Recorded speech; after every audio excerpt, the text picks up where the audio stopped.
Amém. Meus queridos irmãos, uma boa noite, a graça e a paz do Senhor Jesus. Amém. É um prazer poder servi-los com a palavra de Deus nessa primeira conferência de mulheres da Igreja Presbiteriana de Guarabira. Que o bom Deus possa, por meio da sua muita misericórdia, falar ao nosso coração através da sua palavra. Eu gostaria, por gentileza, de convidá-los a abrirem suas Bíblias comigo no texto que Deus propôs ao coração das irmãs para essa conferência. Evangelho segundo escreveu Lucas, no capítulo 10, e com a ajuda do Senhor, nós estaremos lendo a partir do verso 38. Lucas, capítulo 10.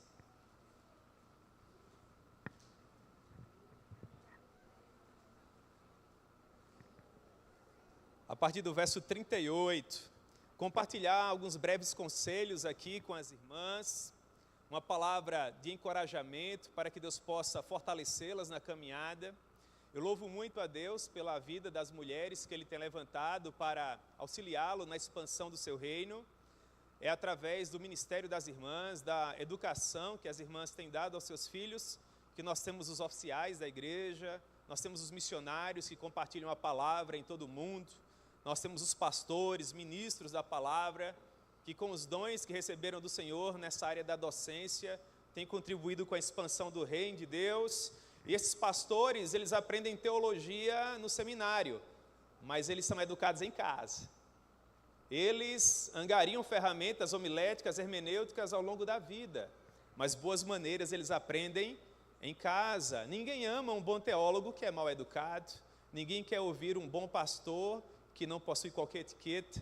Nós somos homens de Deus e nós precisamos, irmãos, fazer com que o nosso caráter preceda a nossa missão para a glória do Senhor.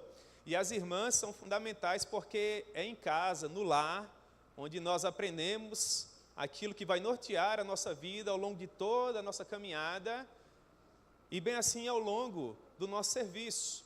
Mas as irmãs são instrumentos nas mãos de Deus não apenas para educar esses ministros, esses missionários, esses homens de Deus. As irmãs também são responsáveis por formar os bons médicos, os bons advogados, os bons engenheiros, os bons professores, professoras, todas essas pessoas que compõem o tecido social que perfaz a nossa sociedade. Por trás dessas grandes pessoas que têm abençoado tanto as nossas vidas, há uma mãe, há uma avó, há uma mulher de Deus que tem sido uma bênção, portanto que Deus as encoraje, que Deus as fortaleça, que Deus as conceda graça, para que as irmãs continuem desenvolvendo essa obra que é tão preciosa. Amém? Muito bem. Evangelho segundo escreveu Lucas, capítulo 10, a partir do verso 38, a palavra do Senhor nos assevera assim. Indo eles de caminho, entrou Jesus num povoado, e certa mulher chamada Marta hospedou-o na sua casa. Tinha ela uma irmã chamada Maria, e esta quedava-se assentada aos pés do Senhor a ouvir-lhes os ensinamentos. Marta agitava-se de um lado para o outro, ocupada em muitos serviços. Então, se aproximou de Jesus e disse: Senhor, não te importas de que minha irmã tenha deixado que eu fique a servir sozinha? Ordena-lhe, pois, que venha ajudar-me. Respondeu-lhe o Senhor: Marta, Marta, andas inquieta e te preocupas com muitas coisas. Entretanto, pouco é necessário. Repita comigo: pouco é necessário. Ou mesmo uma só coisa. Maria, pois, escolheu a boa parte, e esta não lhe será tirada. Amém? Que o bom Deus possa propor a sua palavra ao nosso coração. Minhas irmãs, meus irmãos, vamos orar um pouco mais em nome de Jesus. Amém? Vamos orar. Meu Deus, nós amamos o Senhor com toda a força do nosso coração. E é com o objetivo, ó Pai, de ouvir a Tua doce voz que nós estamos reunidos mais uma vez nesse lugar. Meu Deus, o Senhor já tem falado com o Teu povo a partir desse púlpito tantas e tantas vezes, de uma maneira tão preciosa, desde quando essa comunidade de fé foi fundada, Senhor. E nesse momento nós rogamos misericordiosamente o Teu favor para que mais uma vez a Tua palavra, por meio da Tua maravilhosa voz, seja ouvida. para que todos nós tenhamos a certeza inafastável de que foram seus bons conselhos que nós estivemos ouvindo mais uma vez nesse lugar.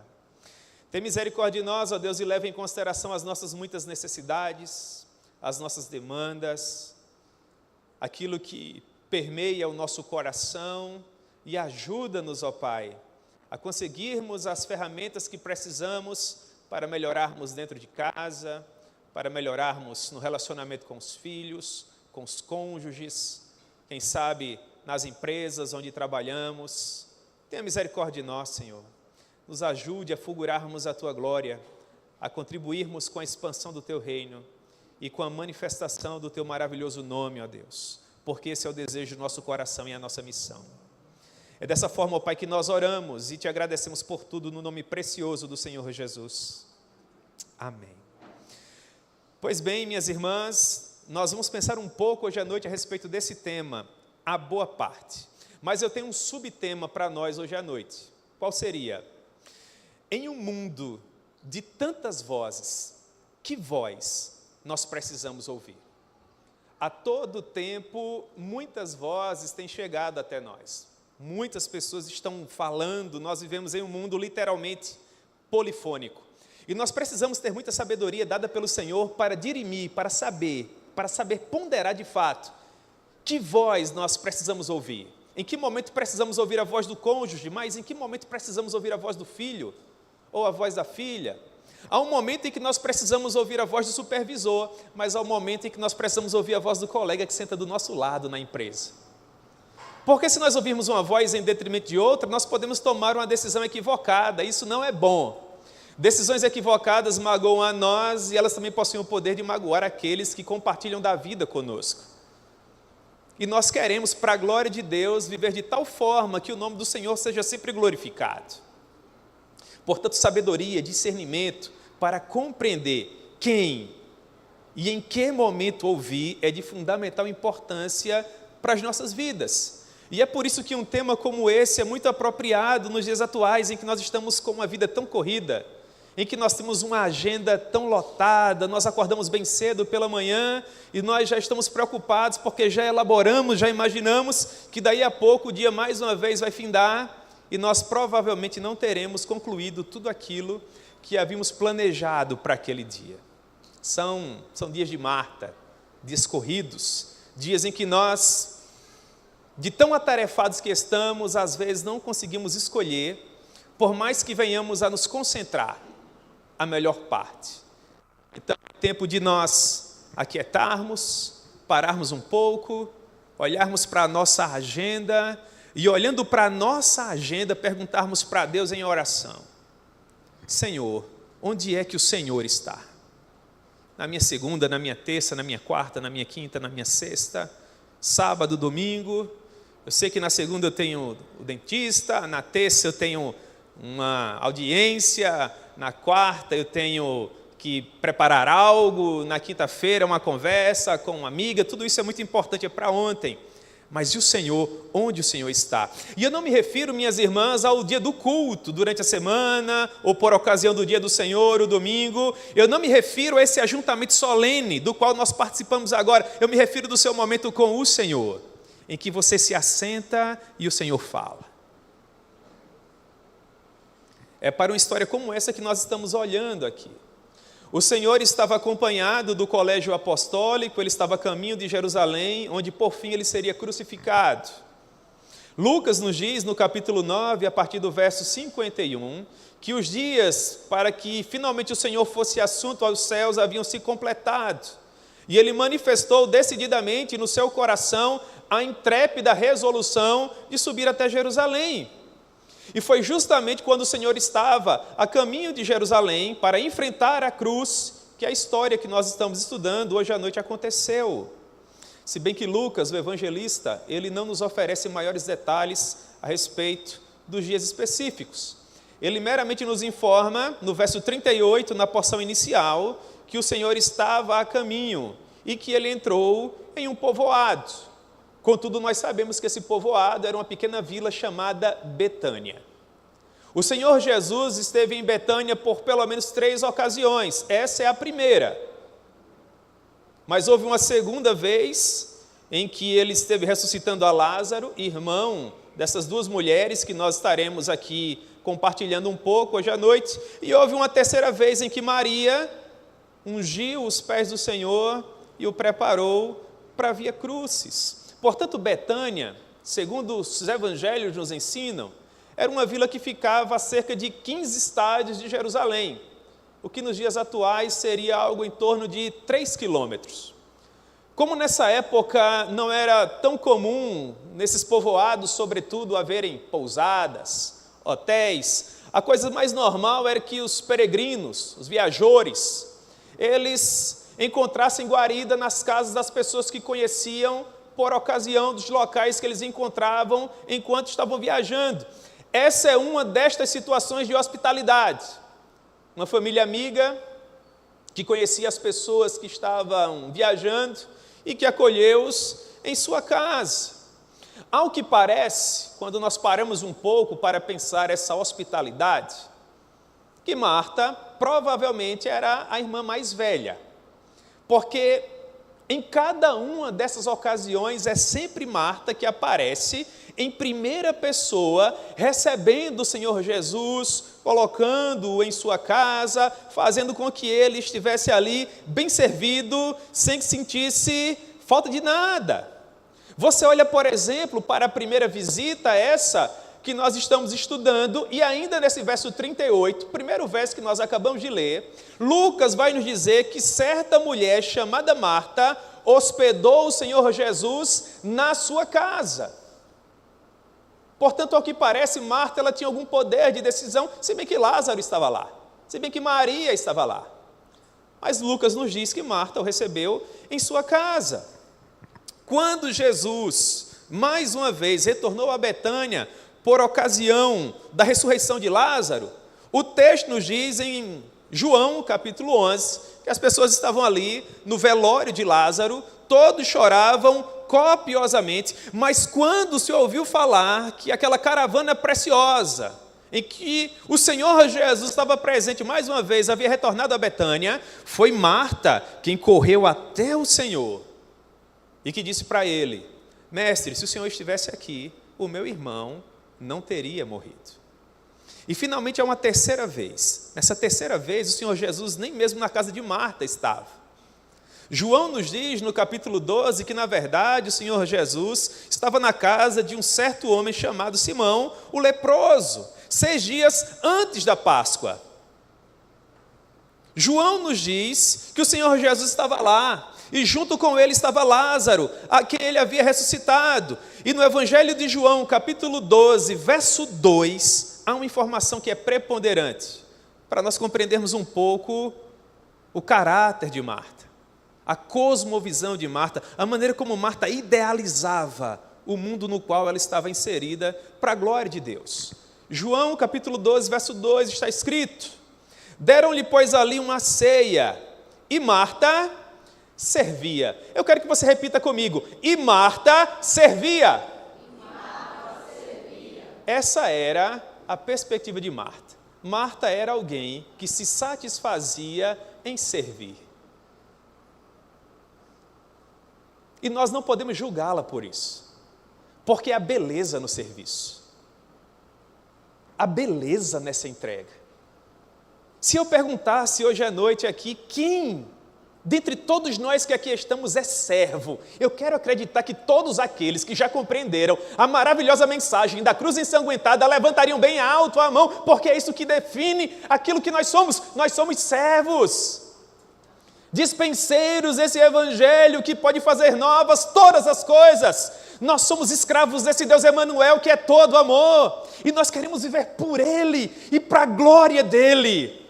O que às vezes nos atrapalha é quando nós não conseguimos enxergar até onde nós devemos ir nesse serviço. Porque Deus nos chama para servi-lo e não para não ver os nossos filhos crescer. Deus nos chama para servi-lo e não para não ter tempo para o cônjuge. Deus nos chama para servi-lo e não para deixarmos a nossa família em um segundo plano. sob a perspectiva de que precisamos amar a Deus sobre todas as coisas. Não, pelo contrário, nós precisamos sim amar a Deus sobre todas as coisas, mas há um lugar devido para a nossa família. E nós precisamos amá-la. E só quando nós de fato compreendemos com que amor nós somos chamados para amar a Deus, é que finalmente nós compreenderemos com que amor nós somos chamados para amar a nossa família.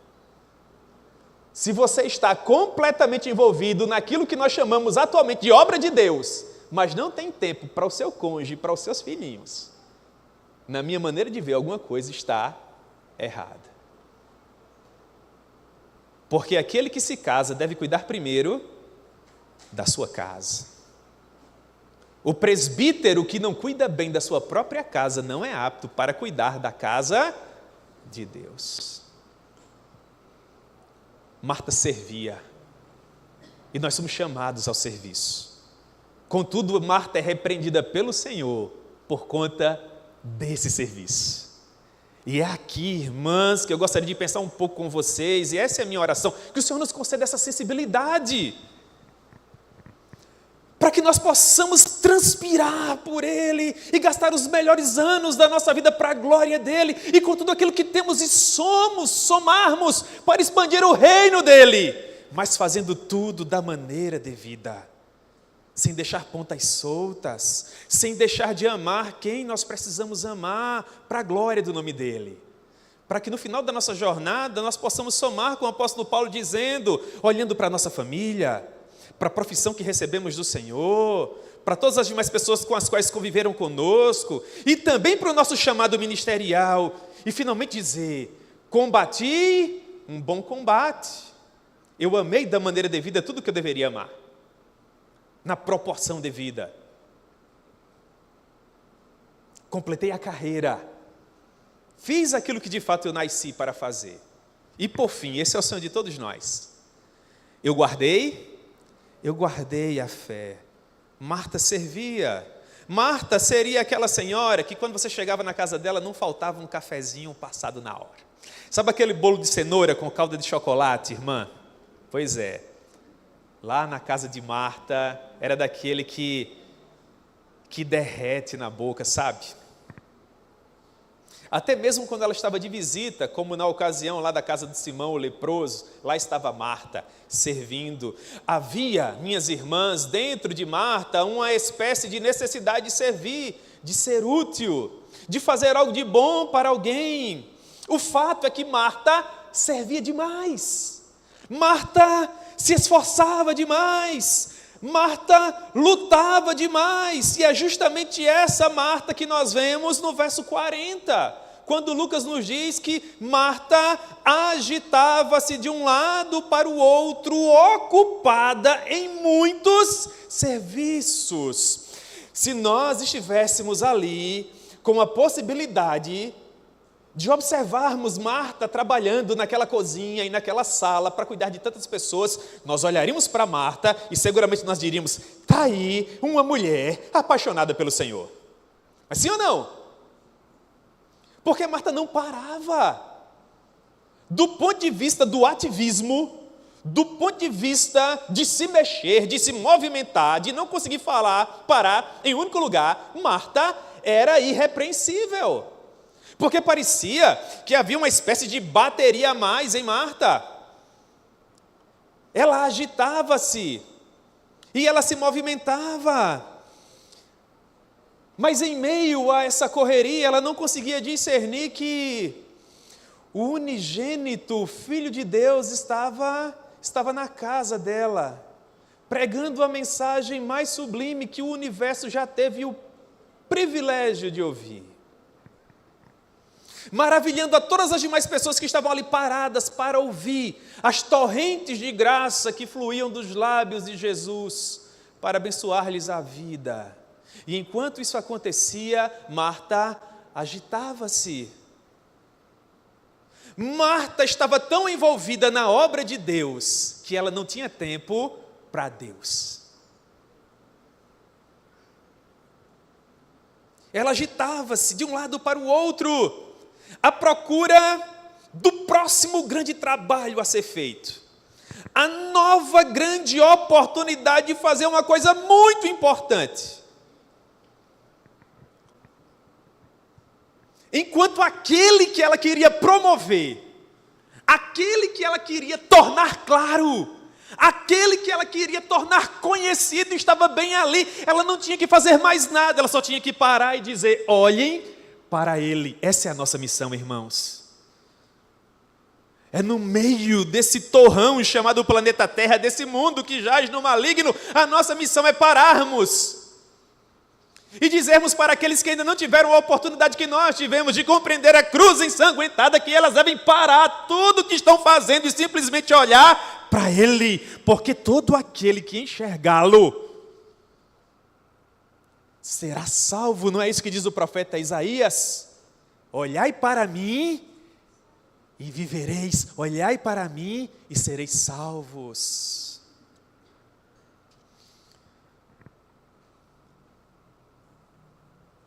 A pergunta é: era esse o momento de Marta estar fazendo tudo o que ela estava fazendo? Não há nada de errado em lavar a louça, não há nada de errado em lavar roupa, não há nada de errado em cuidar da casa, todos nós somos chamados para isso. Mas com Jesus na sala, irmãos, você vai lavar os pratos. Não, Senhor, depois eu ouço o Senhor, deixa primeiro eu arrumar aqui a casa, cuidar aqui do quintal. Você percebe que há muitas coisas que são urgentes? É urgente cuidar da louça quando se tem visita. Ninguém quer uma cozinha desarrumada com visita em casa. Sim ou não, irmãs? É urgente tirar o pó dos objetos. É urgente preparar as camas. É urgente ter tudo em seu devido lugar. Mas a pergunta é: o que é importante?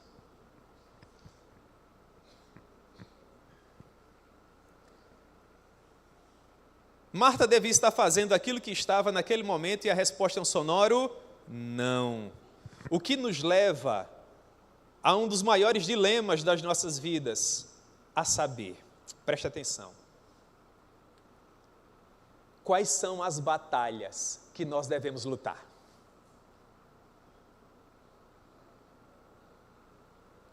Quais são as lutas nas quais nós devemos nos envolver? Deus me chamou para quê? E o que nos leva a essa reflexão de hoje à noite: que voz eu preciso ouvir? Porque não há dúvida de que nesse momento específico Marta estava fazendo coisas excelentes, só que aparentemente na hora errada e no momento errado. Marta amava tanto a Jesus e desejava de tal forma viver para a glória e louvor do nosso Rei, que ela estava prestes a perder a parte mais importante de tudo isso, que é o próprio Jesus.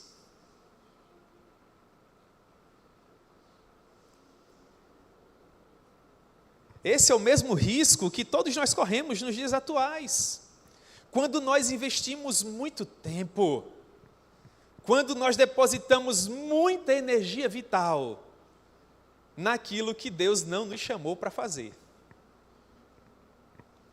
Há quem diga que a pior coisa que pode acontecer com alguém é ele ter sucesso naquilo que ele não nasceu para ser.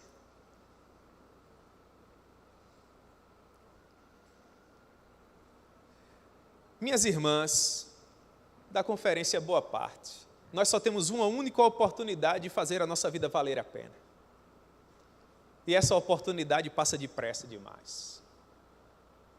E nós não podemos nos dar ao luxo de perder um único dia, sem que tenhamos a certeza inafastável de que nós estamos bem diante do nosso Rei, ouvindo aquilo que Ele tem para nós, no centro da sua vontade, para a maior glória do nome dEle.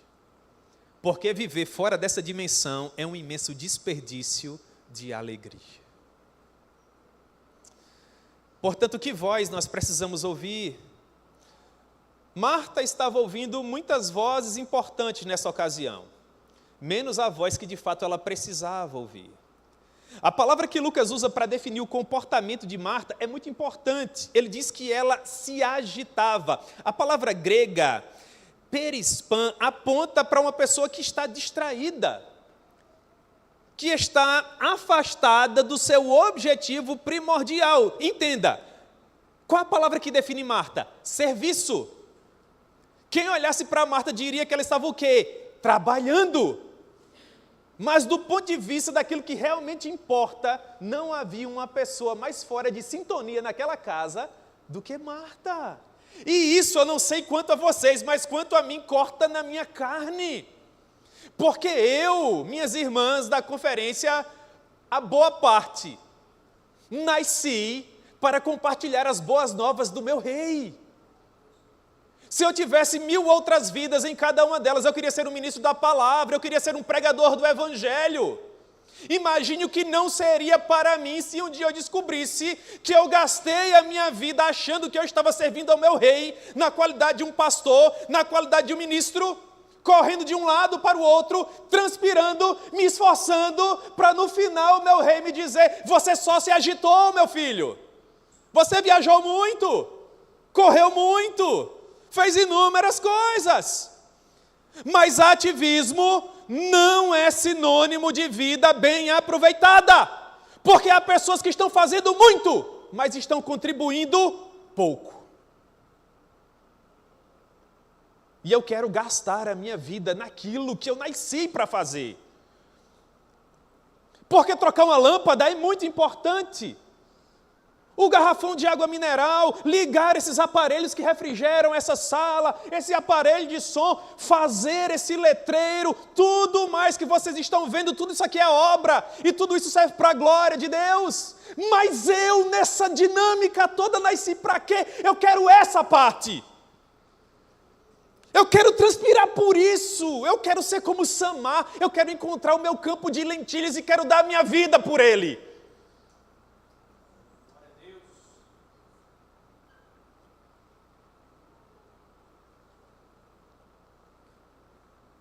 No que diz respeito ao que realmente importava, Marta não estava servindo, Marta só estava agitada. A agenda de Marta não era a agenda do Senhor. Irmãos, isso parte o coração de qualquer um, sim ou não?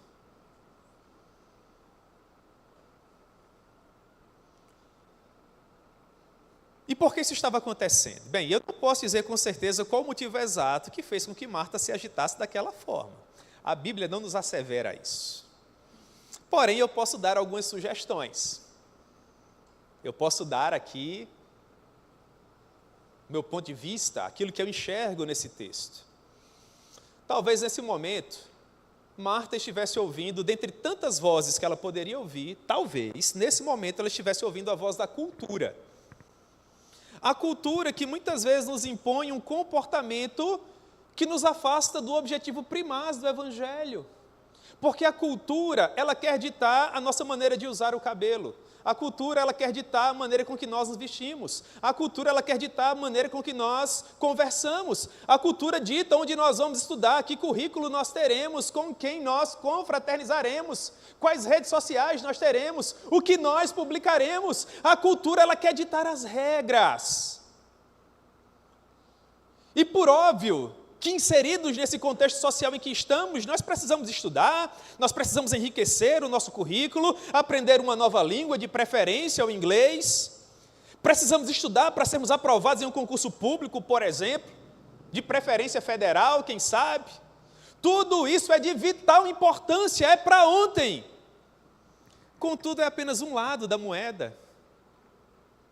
A palavra nos chama a crescermos em conhecimento. É verdade, mas ela também nos convida a crescermos em graça. E às vezes, minhas irmãs, nós estamos tão preocupados em sermos bons cidadãos, por conta da pressão cultural que nós sofremos, que nós gastamos verdadeiras fortunas, prestem atenção, para tornarmos os nossos filhos bons cidadãos da terra.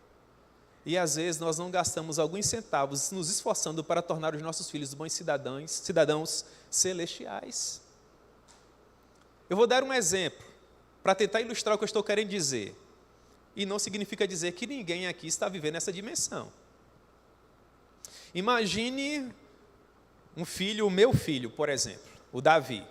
E o Davi tem aula toda semana pela manhã, e à tarde ele tem um futebol, e nós já estamos pensando em colocá-lo no inglês. Olha só, eu estou falando de vida ativa. É uma semana corrida, e à noite nós temos culto, dou aula em alguns seminários, enfim, sempre tem alguma coisa para fazer. Aí imagina que no sábado ele ainda tem alguma atividade, sempre tem algum ensaio na igreja. Eu creio que a semana de vocês é mais ou menos assim também, não é? Aí chega o domingo pela manhã, eu falo para o meu filho, filho, a semana foi corrida, você teve escola, você teve inglês, você teve futebol, você foi na igreja, você foi no ensaio, não precisa ir na EBD. Vai dormir até mais tarde, vai descansar. Meus irmãos, o que eu estou ensinando ao meu filho com isso? Que ir para a escola é importante, ir no treino é importante, fazer o inglês é importante, as atividades do sábado também, da mesma forma, mas ir para a igreja quando você não estiver tão cansado, quando a conveniência der. É um exemplo dentre tantos outros que eu poderia dar, mas sabe por que isso me preocupa? Porque certa vez eu fui pregar no congresso de jovens, e isso há muitos anos atrás, era uma época em que quando eu terminava de pregar, por exemplo, sempre vi uma pessoa e dizia, que bênção, um pastor tão novinho, né, pregando a palavra. Hoje em dia eu termino de pregar e ninguém fala nada, irmãos. Então a vida passa depressa, tenha cuidado, viva bem, para a glória de Deus. E essa irmã chegou para mim e falou que ela queria muito que o filho dela fosse um pregador do evangelho, que pregasse a palavra com intrepidez, que contribuísse para que o nome do Senhor Jesus fosse conhecido. E eu comecei a fazer umas perguntas para ela. Mas a irmã levava seu filho na EBD, para ele crescer nesse âmbito teológico. Comprava Bíblias à medida que ele ia crescendo, porque tem a Bíblia para criança, depois tem a Bíblia para o maiorzinho, para o adolescente, para o jovem, e depois você vai se tornando adulto, enfim. Já convidou seu filho a matricular no seminário de teologia? E todas as respostas foram sempre respondidas de uma maneira negativa.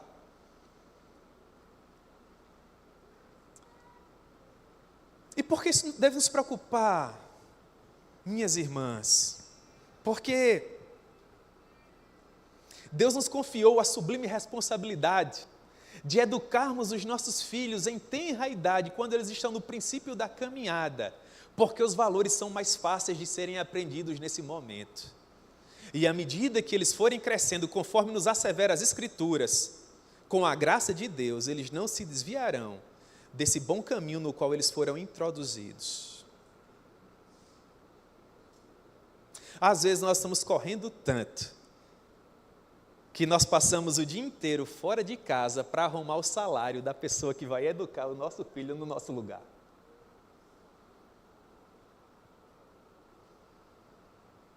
Cuidado com a voz da cultura, mas cuidado também com a voz do orgulho. A voz do orgulho pode me tirar o foco. Às vezes nós nos comportamos como quem deseja provar algo para alguém. Às vezes nós queremos mostrar serviço, nos destacar na missão. Isso é nosso, é do ser humano. E isso acontece porque todos nós, em determinado momento da nossa vida, pouco mais, pouco menos, um mais cedo, outros mais tarde, mas geralmente, salvo as devidas exceções, nós sempre temos a tendência humana de confundir performance com adoração. Porque a maioria de nós é movida por desafios, por números, por estatísticas. Nós precisamos de algo mais que nos diga que nós estamos no caminho certo. E por causa disso nós corremos o risco de fazermos mais para nós mesmos do que necessariamente para Deus. E é nesse momento que nós precisamos parar e nos perguntar, mas a quem é que eu estou servindo? Será mesmo que Deus me quer toda noite fora da minha casa? Houve uma época da minha vida que eu estava dessa forma. Eu tinha os meus cultos regulares em minha igreja local, e nos demais dias, ou eu estava pregando em algum lugar, ou eu estava dando aula em algum seminário. E a Raíssa conversava comigo, e eu entendia que de fato aquela situação deveria mudar, mas eu entendia que eu estava imbuído em uma obra, eu estava imbuído de uma missão, Até que um dia eu fui olhar para mais um compromisso. Nessa época, nós anotávamos compromissos numa agenda de papel, nós não usamos mais, né, agenda de papel, ninguém usa, eu acho. E tinha um compromisso que não tinha sido eu ou Raíssa que havia escrito, era uma letra de criança. E estava escrito assim, numa segunda-feira à tarde. Dia do papai e da filhinha. Dia do papai e da filhinha. Naquele momento eu dobrei os meus joelhos e eu orei. Porque eu entendia que com aquela singela frase, Deus estava me dizendo que estava tudo errado, irmãos. Porque se eu ganhasse o mundo inteiro para Jesus, ao custo de perder a alma eterna da minha filha, não faria qualquer sentido. Eu sei, irmãos, a nossa boa teologia reformada nos ensina que tudo é pela graça, não sou eu que vou salvar a minha filha. Mas se Deus me desse a graça de ser o pastor que só conseguiu ajudar a própria família a ir para o céu, eu seria o pastor mais realizado dessa terra. Porque é justamente isso que eu digo para Deus em oração. Senhor, se por meio da tua muita misericórdia o Senhor perceber que não há força evangélica suficiente em mim para ajudar nenhuma outra alma que foi comprada pelo teu sangue lá no Calvário, mas apenas energia suficiente para ajudar a minha esposa e os meus 2 filhos, me deixe em casa e eu vou ser o pastor da minha família. Só me leva, Senhor, para qualquer lugar e eu estou nas tuas mãos para tu me levares para onde tu quiseres, se a minha família estiver comigo, lá nas bodas do Cordeiro. Essa é a preocupação premente do meu coração, irmãos. Eu não quero ficar conhecido como o pastor que pregou e 1 milhão de pessoas se converteram. Se Raíssa não estiver comigo na glória, ou Yasmin, ou Davi, essa é a minha missão. Esse é o meu legado. Eu sou o pastor em primeiro lugar dessas almas preciosíssimas. Essas ovelhinhas precisam estar comigo na glória, irmãos. Porque se o Senhor, por meio da sua muita misericórdia, fizer com que essas ovelhas estejam no meu aprisco, não importará a hora, não importará o lugar, sempre que Ele precisar, eu estarei lá. Ele não me deve absolutamente nada, mas essa é a oração mais sublime do meu coração.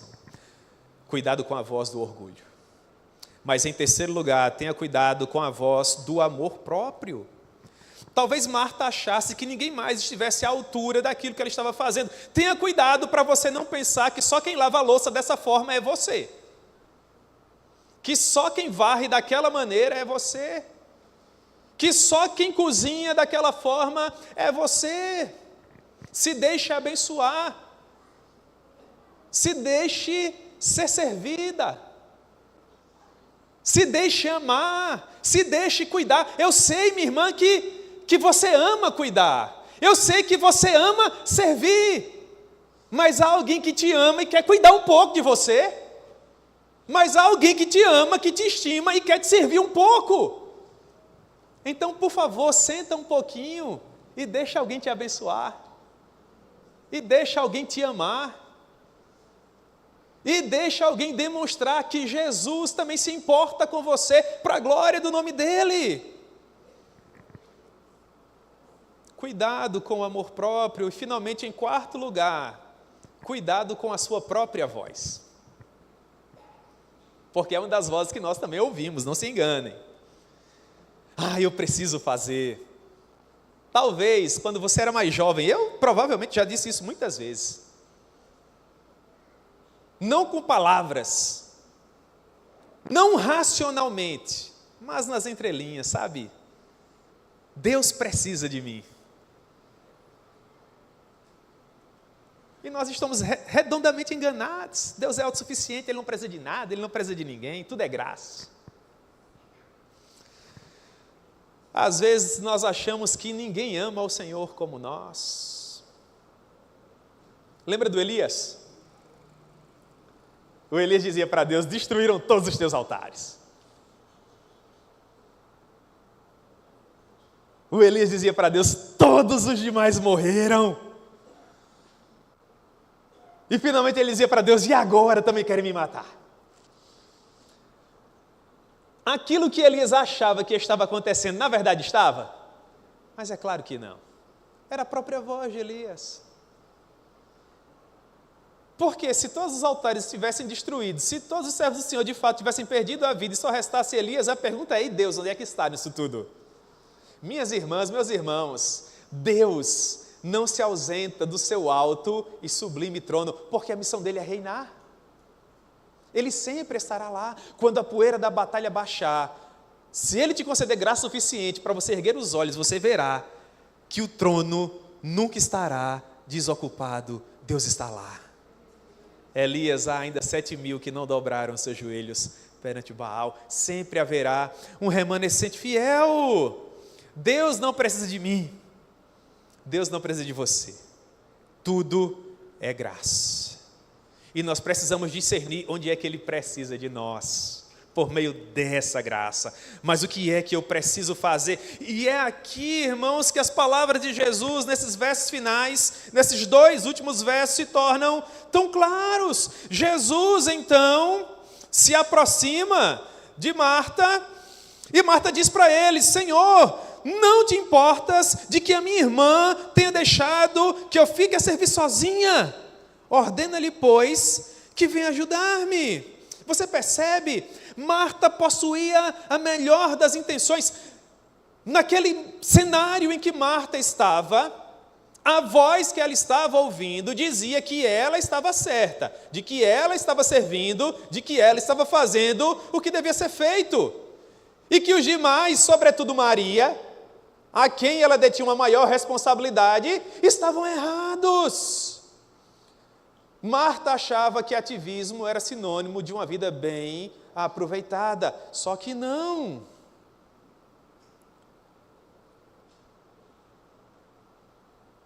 Ela estava, na verdade, perdendo uma grande oportunidade. Ela estava sacrificando no altar da urgência aquilo que é importante. Urgente era cuidar da casa. Urgente era preparar aquele lanche, aquela ceia, aquele jantar, não sei. Urgente era fazer com que aqueles convidados recebessem o melhor tratamento. Isso era para ontem. Mas o que era importante? O que é importante para nós, irmãos? O que é importante para mim?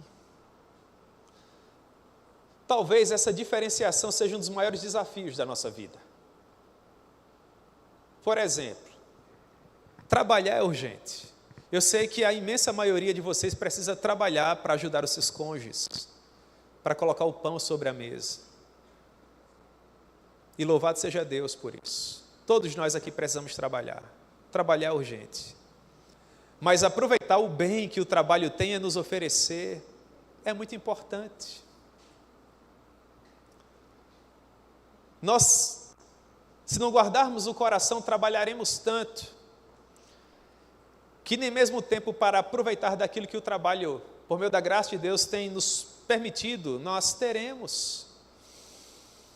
Nós estamos sempre tão ocupados que até nos dias em que nós temos um tempo para nós mesmos, para descansarmos, para simplesmente ficarmos sem fazer nada, quem sabe, isso nos machuca. Você tem um dia de folga, se deita um pouco no sofá, e a sensação que há no seu coração de que você está perdendo tempo.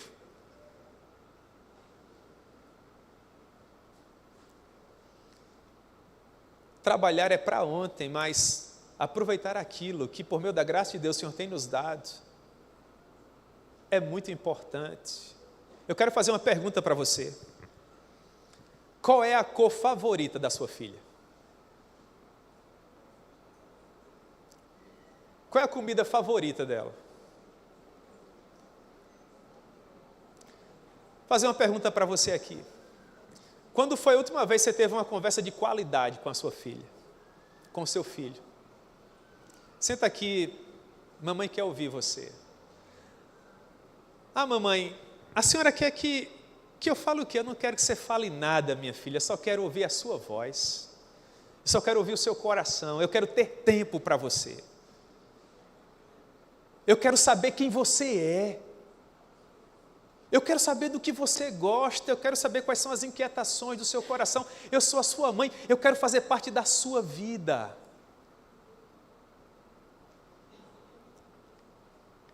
Quando foi que você teve uma conversa com seu filho? Está barbudo já? Já tem netinho? Se ele não morar mais com você, pega o telefone hoje à noite, liga para ele, você vai ouvir aquela voz grossa, né? E aí, mãe, o que é que a senhora quer? Às vezes nós demoramos tanto tempo para dizer que nós amamos quem nós amamos e para simplesmente conversarmos com pessoas que são tão caras ao nosso coração, que quando a gente liga, a primeira frase é: aconteceu o quê? Liga para ele hoje à noite. Fala assim: a mãe ligou só para ouvir a sua voz. Faz tempo que você não fala que ama aquele garotão. Um dia era o seu bebê no seu colo. Agora ele já tem os bebês dele. Fala para ele assim: a mãe ama você. Seu orgulho da mãe. Você, papai, acompanhou sua esposa, está aqui na conferência.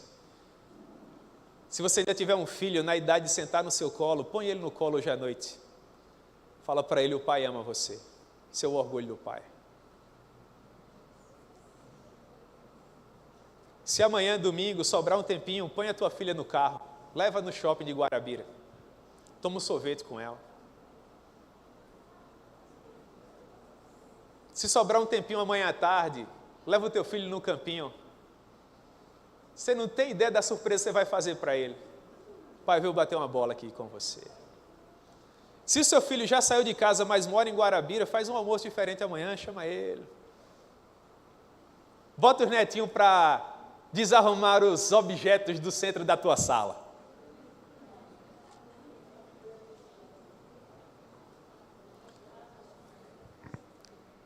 Conquistar, prosperar é urgente, mas encontrar satisfação é importante. Por que foi que eu dei todos os exemplos anteriores? Porque eu quero que você considere que você não será feliz amanhã. Tampouco você foi feliz ontem. Com a graça de Deus, minha irmã, se você escolher a boa parte, você pode ser feliz agora. Nós protelamos felicidade e nós colocamos termos para a felicidade. Se Deus permitir, daqui a poucas horas, eu vou fazer o mesmo ritual de todas as noites. Quando eu apagar a última lâmpada da minha casa, eu vou entrar uma última vez no quarto dos meus filhos. Pela graça de Deus, eles ainda são pequenos, ainda estão em casa. E eu vou dar um cheiro em Yasmin e um cheiro em Davi. Depois eu vou até o meu quarto, irmãos, com as minhas pernas, para deitar na minha cama. E eu vou dizer para Deus: em paz eu me deito e logo pego no sono, porque é o Senhor que me faz habitar em segurança. Deus não me deve nada. Eu não sinto falta de nada. Eu ainda não tenho a reforma que gostaria de ter, o veículo que gostaria de ter, a conta bancária que gostaria de ter, as viagens que eu gostaria de ter feito. Há muita coisa na minha vida que eu ainda não vivi. Mas provavelmente você está olhando para uma das pessoas mais felizes da terra, porque amanhã pela manhã eu vou acordar, se Deus me conceder essa graça. E a Raíssa vai ter feito aquele cuscuz. E vai ter instalado aqueles mesmos ovos. Há pessoas que dariam o braço direito para se assentar em uma nova manhã com seus filhinhos, junto com o cônjuge, para sentir esse cheiro de café da manhã. Dar um beijo na esposa e sair de casa, deixar os filhos na escola e trabalhar, irmãos. Mas isso é bom demais!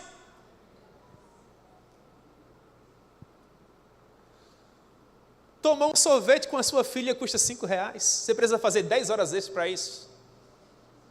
Quanto é que custa para pegar uma bola e brincar com teu filho no campinho? Conquistar, prosperar, usufruir é urgente. Mas encontrar satisfação em um mundo que dita para você que você precisa sempre de mais é muito importante. Nós comemoramos o carro que nós acabamos de comprar, fazendo planos de quando vamos terminar de pagar para comprar o próximo. Você comprou o carro hoje, um dos seus melhores amigos vem ver, que carro bacana, puxa vida, você dividir em 30. Assim que eu terminar, já estou olhando para aquele ali.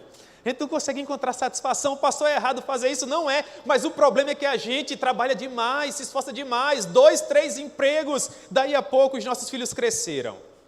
Nós passamos pela vida, correndo o risco de não ter vivido. O conselho do Evangelho é: escolha a boa parte.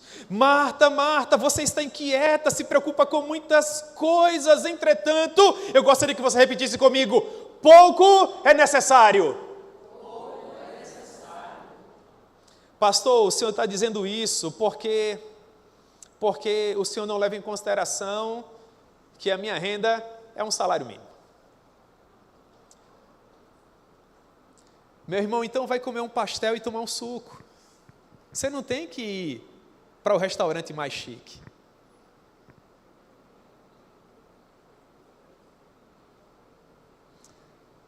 Vai comer uma coxinha, meu irmão.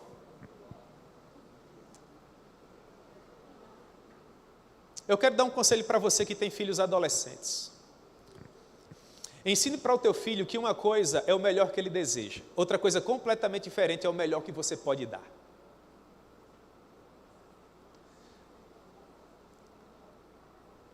Você, minha irmã, que talvez o seu marido chegue suado no final do dia em casa, com as mãos cheias de calo.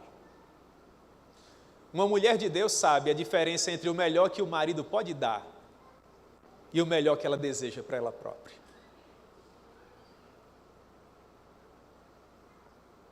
Algumas das famílias mais felizes que eu conheço conseguem pagar as contas no final do mês. Nunca vão tirar uma foto na frente da Torre Eiffel. Não sentem falta de nada. O dinheiro compra a cama, mas não compra o sono. Compra o carro, mas não coloca a família dentro. Pinta a casa, mas não a torna um lar docilar. O dinheiro é a fotografia, mas felicidade é a face.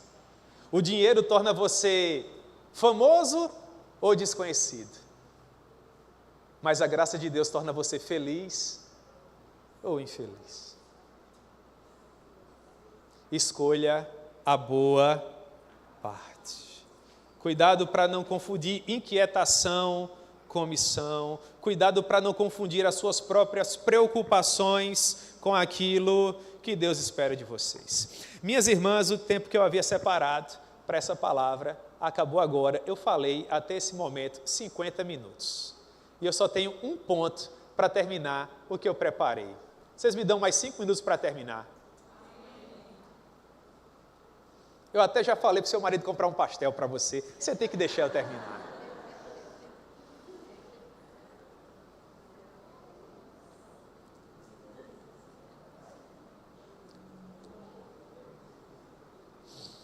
Cuidado para não confundir a sua própria inquietação com a missão.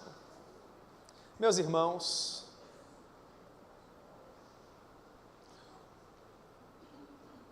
o Senhor nos chamou para servi-lo e não para não conhecer os nossos filhos. O Senhor nos chamou para servi-lo e não para não ter tempo para o cônjuge. O Senhor não te chama para não ter tempo para você. Ou para não ter tempo de ter uma conversa com a sua amiga de infância. Sai com uma boa amiga, toma um café com ela. Cuidado para não confundir a sua inquietação com a missão. É muitas vezes por falta dessas válvulas de escape que nós temos que recorrer a remédios e outras coisas mais. Cuidado com as suas preocupações. A maior parte dos problemas que nós achamos que vamos ter, na verdade, nunca nem vão se aproximar de nós. As últimas pesquisas apontam que mais de 90% das nossas preocupações nem mesmo se concretizam. E o Senhor está dizendo: vocês andam preocupados demais, vocês andam inquietos demais. Então ele diz assim, irmãos, para nós, isso é para a nossa geração, 2025, ele olha para a nossa agenda e diz: pouco é necessário, mas isso acaba comigo, não acaba com você não? Quando eu olho para a minha semana, e eu olho para Jesus dizendo, no Evangelho de Lucas, capítulo 10, verso 42, pouco é necessário.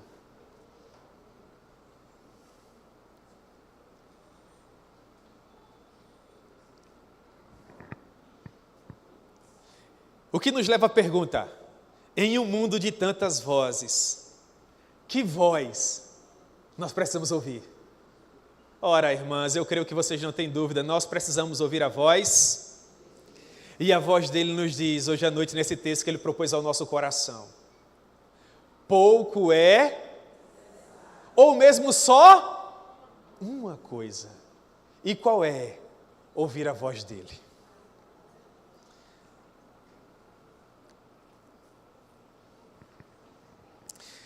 Então, se eu pudesse lhe dar um conselho hoje à noite seria, faça tudo o que você puder para ouvir a voz do seu Senhor.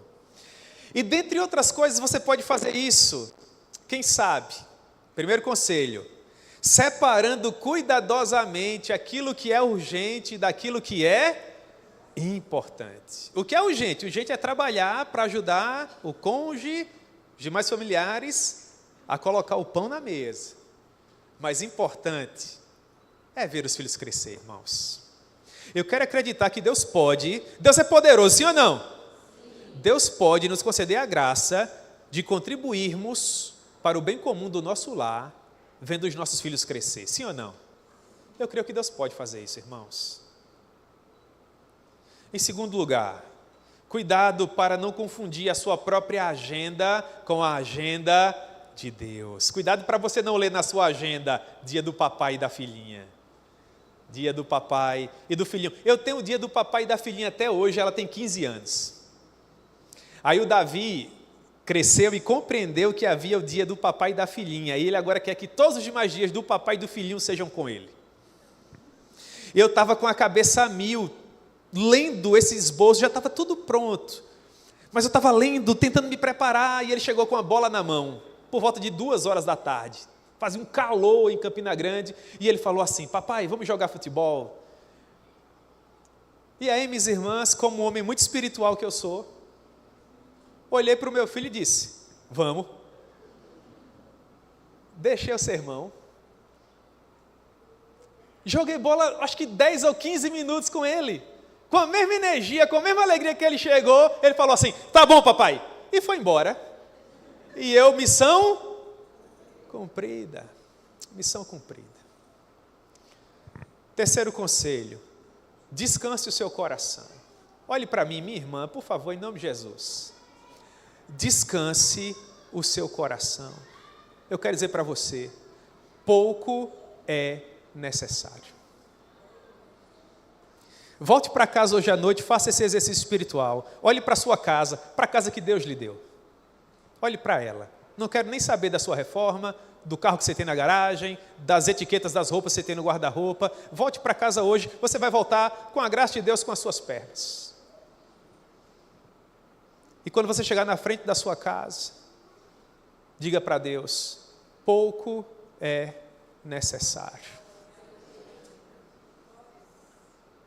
Olhe para os seus filhos dormindo no quarto vizinho ao seu, aí você vai repetir, pouco é saudáveis. Aí você se deita ao lado do seu cônjuge, quem sabe, naquela sua cama, aquele colchão que você queria trocar faz um tempão, que está machucando as suas costas. Você vai se deitar nele hoje à noite, não no leito de um hospital, com a graça de Deus, e sentindo o cheirinho do seu travesseiro, com aquele ar-condicionado ligado, ou com o ventilador que te ajuda. Aí você vai dizer o que para Deus? E amanhã a graça vai atuar. Durante a noite o seu coração vai continuar batendo. Você vai continuar respirando, se Deus assim permitir. Os seus olhos vão se abrir amanhã. E você vai tomar café da manhã com a sua família. E você vai dizer para Deus, Senhor, nós te amamos com toda a força do nosso coração. Muito obrigado por esse tempo na tua presença, Pai. Obrigado pela conferência A Boa Parte.